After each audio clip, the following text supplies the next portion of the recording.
ओम शांति। 28/3/2022 के साकार अनमोल धारणा युक्त मधुर महावाक्य हैं। बाबा ने कहा है कि बच्चे ज्ञान योग से अपने सब बंधन काटने हैं और इस पुरानी दुनिया को भूल शांति धाम सुख धाम को याद करना है। फिर बाबा ने कहा कुछ भी सहन करना पड़े, क्या भी सहन करना पड़े, लेकिन सब पुराने संस्कार त्याग पवित्र जरूर रहना है। और पवित्रता मनसा वाचा कर्मणा संबंध संपर्क स्वपन में भी अपवित्रता का संकल्प ना आए, ऐसी बाबा से हम बच्चों ने प्रतिज्ञा की हुई है। अंत तक उस प्रतिज्ञा पर चलना है। मीठे बच्चे, मनुष्य मत पर तो तुम आधा कल्प चलते हो, अब मेरी श्रीमत पर चल पावन बनो तो पावन दुनिया के मालिक बन जाएंगे। क्वेश्चन है, बेहद का बाप बच्चों को कौन सी आशीर्वाद देते हैं और वह आशीर्वाद किन्हों को प्राप्त होती है? आंसर, बाप आशीर्वाद देते बच्चे तुम 21 जन्म सदा सुखी रहेंगे, अमर रहेंगे, तुम्हें कभी काल नहीं खाएगा, अकाले मृत्यु नहीं होगी, कामधेनु माता तुम्हारी सब मनोकामनाएं पूर्ण कर देगी, परंतु तुम्हें सब विष अर्थात विकार को छोड़ना पड़ेगा। ये आशीर्वाद उन्हें ही प्राप्त होती हैं जो श्रीमत पर इस अंतिम जन्म में पवित्र बनते हैं और बनाते हैं। बाबा कहते बच्चे दुनिया बदल रही है, इसलिए पावन जरूर बनो। गीत ओम नमो शिवाय। ओम शांति। भगवान के बच्चों ने गीत सुना। अब भगवान के बच्चे तो सभी हैं, जो भी मनुष्य मात्र हैं सब भगवान को बाबा कहते हैं। वह सर्व का एक ही बाप है, लौकिक बाप को सर्व का बाप नहीं कहेंगे। बेहद का बाप सर्व का ही बाप है, सर्व का सद्गति दाता है, और कोई की महिमा हो नहीं सकती। गति सद्गति दाता सर्व का हो, ऐसी महिमा सिवाय शिव बाबा के हो नहीं सकती।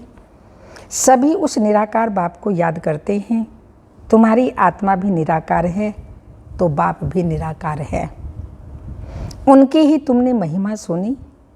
परम पिता परमात्मा शिव बाबा आप ऊंचे ते ऊंचे हो, सर्व के सद्गति दाता हो, सबकी सद्गति करते हो, तो वह स्वर्ग के मालिक देवी देवता बन जाते हैं। मनुष्य मनुष्य की सद्गति कर न सके, मनुष्य की कोई महिमा है ही नहीं। अभी तुम बच्चों को बेहद के बाप द्वारा वर्षा मिलता है। आधा कल्प तुम प्रारब्ध भोगते हो, उसको राम राज्य कहा जाता है। फिर द्वापर से रावण राज्य शुरू होता है। 5 विकारों रूपी भूत प्रवेश होते हैं। जैसे वह भूत अर्थात अशुद्ध आत्मा जिसमें प्रवेश करते हैं तो वह बेताला बन जाता है। वैसे इन भूतों में नंबर 1 भूत है काम महाशत्रु। आधा कल्प इस भूत ने तुमको बहुत दुखी किया है। अब इन सब पर जीत प्राप्त कर पवित्र बनो तो पवित्र दुनिया के मालिक बन जाएंगे।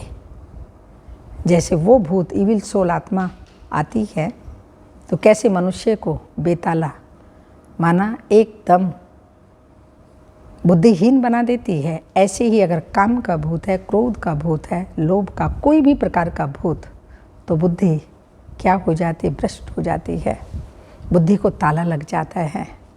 इसलिए बाबा कहते हैं बच्चे इन 5 विकारों का जो मूल कारण देह अभिमान है, उस देह अभिमान को छोड़ दो तो कोई भी प्रकार का भूत तंग नहीं करेगा। तो बाबा बता रही हैं अब इन सब पर जीत प्राप्त कर पवित्र बनो तो पवित्र दुनिया के मालिक बन जाएंगे। बाप ही सबसे प्रतिज्ञा कराते हैं।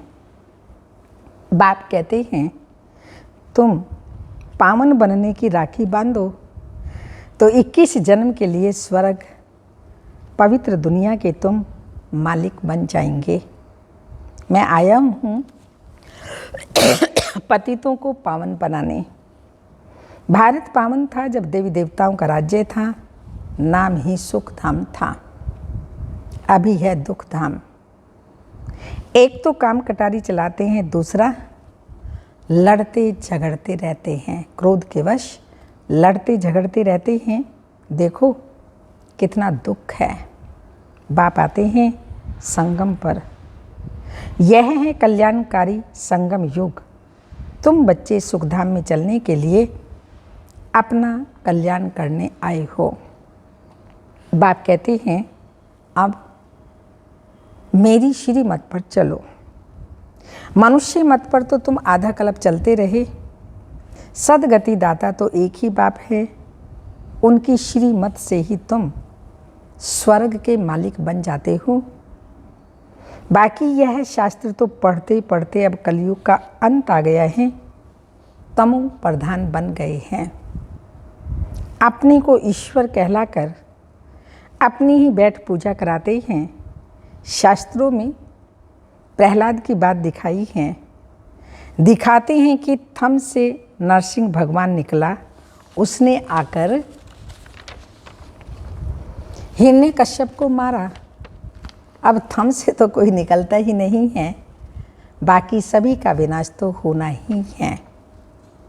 तो बाप कहते हैं इन साधु संत महात्मा अजामिल जैसी पापात्माओं का भी उद्धार मैं आकर करता हूँ। तो बाप आकर ज्ञान अमृत का कलश किसको देते हैं? ज्ञान अमृत का कलश माताओं पर रखते हैं। माता गुरु बिगर किसी की सद्गति हो न सके।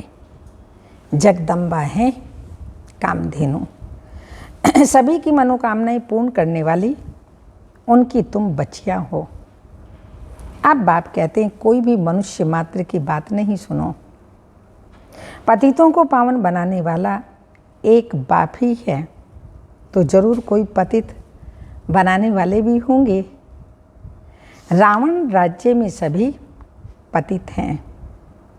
अभी वह पतित पावन बाप आया है स्वर्ग का वर्षा देने के लिए। कहते हैं 21 जन्म तुम सदा सुखी रहेंगे। आशीर्वाद देते हैं ना, तो बाबा हम बच्चों को ये आशीर्वाद दे रहे हैं। लौकिक माता पिता भी आशीर्वाद करते हैं, वह हैं अल्पकाल सुख के लिए, और यह है बेहद का माता पिता। कहते हैं बच्चे तुम सदैव अमर रहो, वहाँ तुमको काल नहीं खाएगा। स्वर्ग में कभी भी अकाली मृत्यु नहीं होगी। अकाली मृत्यु नहीं होगा, सदा सुखी रहेंगे। कामधेनु माता तुम्हारी सर्व कामनाएं पूर्ण करती हैं। सिर्फ विष को छोड़ना होगा, क्योंकि अपवित्र तो वहाँ चल नहीं सकेंगे। बाप कहते हैं मैं तुमको वापस ले चलने के लिए आया हूँ, सिर्फ पावन बनो। ऐसे नहीं कि बच्चे को शादी करानी है, ना अपने को पतित करना, ना दूसरों को पतित होने देना। इस मृत्यु लोक में अंतिम जन्म पवित्र जरूर बनना है, तब अमर लोक चलेंगे। तो बाप बैठ आत्माओं को समझाते हैं, आत्मा ही धारणा करती है। बाप कहते हैं तुम हमारे बच्चे हो और तुम आत्माएं परम धाम में रहती थी। याद दिला रहे हैं बाबा, परम धाम में रहती थी और वहाँ ही वापस चलना है। इसलिए सदा याद रहे कि मुझ आत्मा को अपने घर वापिस परम धाम जाना है। अब फिर ले चलने आया हूँ, जो पवित्र बनेंगे उनको साथ ले जाऊँगा।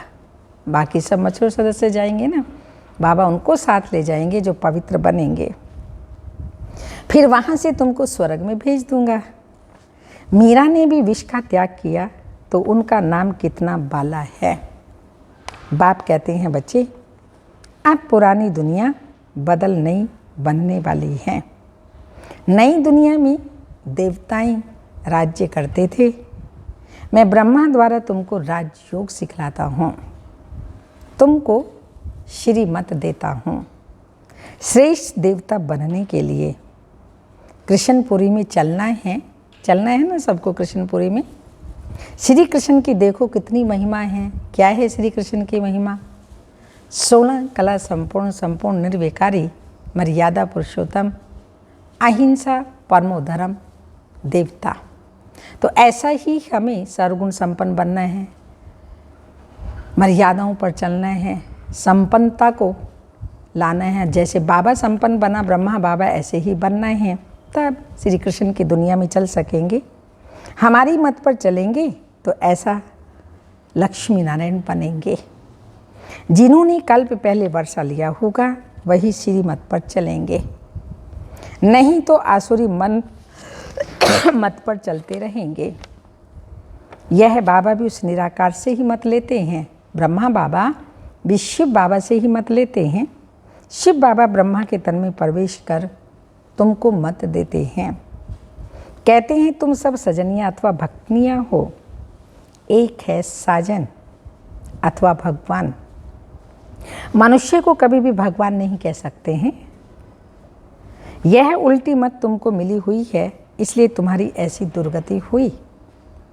मैं ही एक पार करने वाला हूँ। यह गुरु लोग मेरे धाम को ही नहीं जानते तो मेरे पास आ कैसे सकेंगे। मनुष्य तो जहाँ भी जाएंगे माथा टेकने, इसलिए मैं स्वयं ही लेने आया हूँ, फिर तुमको स्वर्ग धाम में भेज दूंगा। विष्णुपुरी सूर्यवंशी त्रेता को कहा जाता है राम राज्य। उसके बाद शुरू होता है रावण राज्य द्वापर में। तो भारत शिवालय से वैशाल्य बन जाता है। जब रावण का राज्य आता है, जो शिवालय था वो वैशाल्य बन जाता है। यही भारत संपूर्ण निर्विकारी था, यही भारत पूर्ण विकारी बन गया है। अब तुम बच्चे राजयोग सीख सारे विश्व पर जीत प्राप्त कर लेते हो। 2 बंदरों की कहानी, वो आपस में लड़ते हैं। अभी लड़ाइयाँ हो रही ना रशिया अमेरिका की, ये सब होगा। 3rd वर्ल्ड वार होगी और धीरे धीरे सारी दुनिया का विनाश होगा। और मक्खन किसे मिलेगा? सब ब्रह्मा कुमार कुमारियों को मक्खन अर्थात स्वर्ग की बादशाही मिल जाएगी। इतना बड़ा विश्व परिवर्तन होगा। विश्व रूपी मक्खन तुमको मिलता है। तुम केवल शिव बाबा और स्वर्ग को ही याद करो। घर गृहस्थ में रहते हुए पवित्र बनो तो पवित्र दुनिया के मालिक बन जाएंगे। पवित्रता पर ही अत्याचार होते हैं। कल्प पहले भी हुए थे, अभी भी होंगे जरूर, क्योंकि तुम अब जहर नहीं देते हो। गायब हुआ भी हैं, अमृत छोड़ विष काहे को खाए। अमृत पीते पीते तुम मनुष्य से देवता बन जाते हो। जो पक्के ब्राह्मण होंगे वह तो कहेंगे चाहे कुछ भी हो, परंतु हम विष नहीं देंगे। कितना भी सहन करते तब तो ऊंच पद पाते हैं। शिव बाबा को याद करते करते प्राण भी छोड़ देते हैं। शिव बाबा का फरमान है, फरमान तो सबको है, इसलिए कहते हैं मुझे याद करो तो मेरे पास परम धाम में आ जाएंगे। शिव बाबा इस मुख द्वारा तुम आत्माओं से बात करते हैं। यह भी मनुष्य हैं। मनुष्य कभी भी मनुष्य को पावन नहीं बना सकते। बाप को बुलाते हैं कि पतितों को आकर पावन बनाओ, तो मुझे जरूर पतित दुनिया में आना पड़े, क्योंकि यहाँ कोई पावन तो है नहीं। अब बाप कहते हैं मैं तुमको इस श्री कृष्ण जैसा पावन स्वर्ग का मालिक बनाता हूँ। अगर कोई कहता है कि मैं बंधन में हूँ, हाँ कोई बाबा को कहता है बाबा मैं बंधन में हूँ, तो बाबा क्या करे? तुमको तो ज्ञान मिलता है। गृहस्थ व्यवहार में रहते श्रीमत पर चलो तो तुम श्रेष्ठ बनेंगे। तुम सब ईश्वरीय परिवार के हो।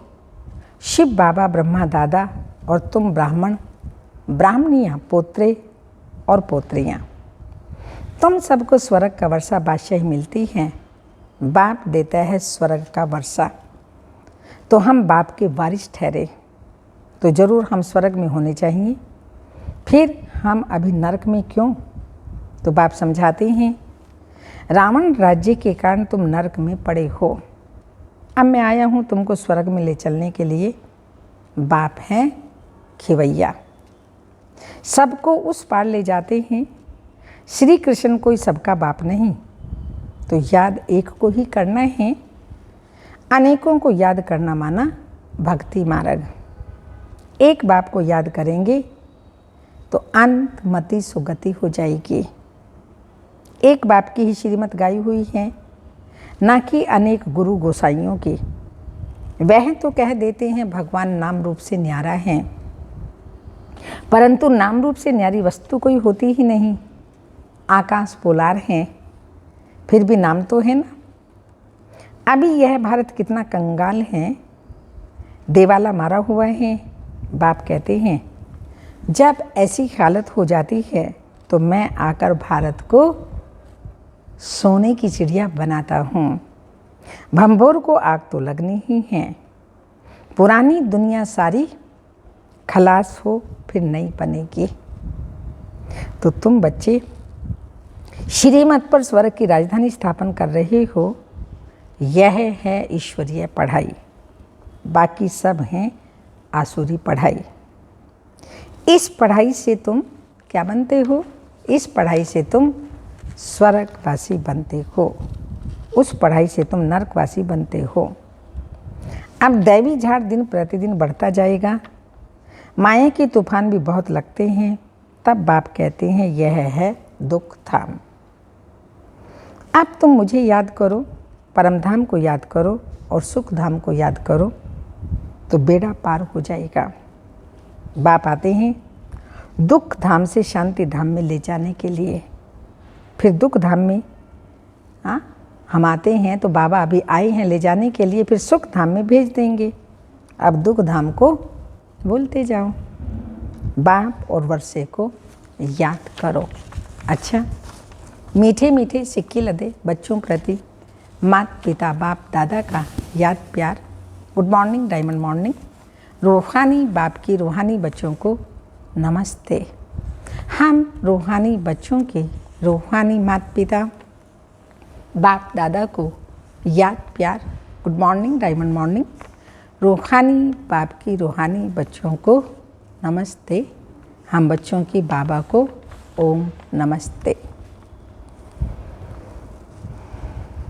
मातेश्वरी जी के अनमोल महावाक्य, परमात्मा करावनहार कैसे है। बहुत मनुष्य ऐसे समझ बैठे हैं कि यह तो अनादि बना बनाया ड्रामा सृष्टि चक्र चल रहा है, वो सारा परमात्मा चला रहा है। इसलिए वो कहते हैं कि मनुष्य के कुछ ना ही हाथ आदि आदि। करण करावनहार स्वामी, सब कुछ परमात्मा ही करता है। सुख दुख दोनों भाग परमात्मा ने ही बनाया है। अब ऐसी बुद्धि वालों को कौन सी बुद्धि कहा जाएगा? तो पहले पहले उनको ये समझाना जरूर है कि ये अनादि बनी बनाई सृष्टि का खेल, वो परमात्मा जो अब बनाता है वही चलता है। जिसको हम कहते हैं बनी बनाई का खेल ऑटोमेटिक चलता ही रहता है। तो फिर परमात्मा के लिए भी कहा जाता है कि सब कुछ परमात्मा ही करता है। यह जो परमात्मा को करण करावनहार कहते हैं, यह नाम फिर कौन सी हस्ती के ऊपर पड़ा है? अब इन बातों को समझना है। पहले तो यह समझना है कि यह सृष्टि का अनादि नियम है, वो तो बना बनाया है। जैसे परमात्मा अनादि है, माया भी अनादि है, और यह चक्र भी अनादि, आदि से लेकर अंत तक अनादि अविनाशी बना बनाया है।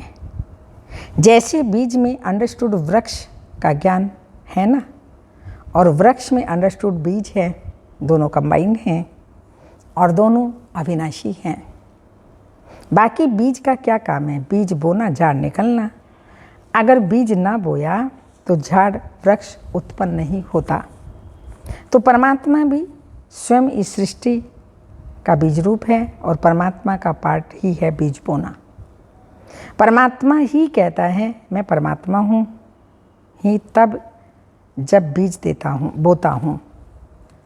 अगर बीज नहीं बोया जाए तो वृक्ष कैसे निकलेगा। मेरा नाम परमात्मा ही है तब जब मेरा परम कार्य है। मेरा कार्य ही है जो मैं खुद पार्टधारी बन बीज बोता हूँ। सृष्टि की आदि भी करता हूँ और अंत भी करता हूँ। मैं कर्मधारी बन बीज बोता हूँ। बीज बोने का मतलब है रचना करना, पुरानी सृष्टि का अंत करना और नई सृष्टि का आदि करना। इसको कहते हैं परमात्मा ही सब कुछ करता है। धारणा के लिए मुख्य सार हैं ज्ञान और योग से अपने बंधनों को काटना ही, इस दुख धाम को भूल शांति धाम और सुख धाम को याद करना है।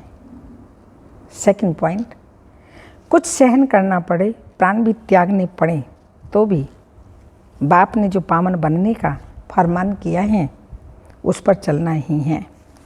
पतित कभी भी नहीं बनना है। वरदान ही ब्राह्मण सो फरिश्ता सो जीवन मुक्त देवता बनने वाले सर्व आकर्षण मुक्त भव। संगम युग को ब्राह्मणों को ब्राह्मण से फरिश्ता बनना है। फरिश्ता अर्थात जिसका पुरानी दुनिया, पुराने संस्कार, पुरानी देह के प्रति कोई भी आकर्षण का रिश्ता नहीं, तीनों से मुक्त। इसलिए ड्रामा में पहले मुक्ति का वर्षा है, फिर जीवन मुक्ति का है। तो फरिश्ता अर्थात मुक्त और मुक्त फरिश्ता ही जीवन मुक्त देवता बनेंगे। जब ऐसे ब्राह्मण सो सर्व आकर्षण मुक्त फरिश्ता सो देवता बने तब प्रकृति भी दिल व जान, सिख व प्रेम से आप सबकी सेवा करेगी। स्लोगन, अपने संस्कारों को इजी अर्थात सरल बना लो तो सब कार्य इजी हो जाएंगे। संस्कारों को इजी बना लो तो सब कार्य इजी हो जाएंगे। अमृत वेले की पॉइंट है आत्म अभिमानी स्थिति और बाबा के साथ का संबंध। सदा उठते ही पहले बाप से मीठी मीठी बातें करना। आंख खुलते ही पहला परिवर्तन ये करो मैं शरीर नहीं आत्मा हूँ। पहले सेकंड के पहले संकल्प से जब आप जागते हो तो ये पहला संकल्प ही सारे दिन का आधार है। यदि पहले संकल्प के परिवर्तन में सफल नहीं हुए तो स्व कल्याण व विश्व कल्याण के कार्य में भी सफल नहीं होंगे। परिवर्तन शक्ति को अमृत वेले से शुरू करना चाहिए। सृष्टि चक्र के आदिकाल से जैसे ब्रह्म लोक से आत्माएं पार्ट बजाने के लिए आती हैं, ठीक इसी तरह अमृत वेला शुरू होना चाहिए।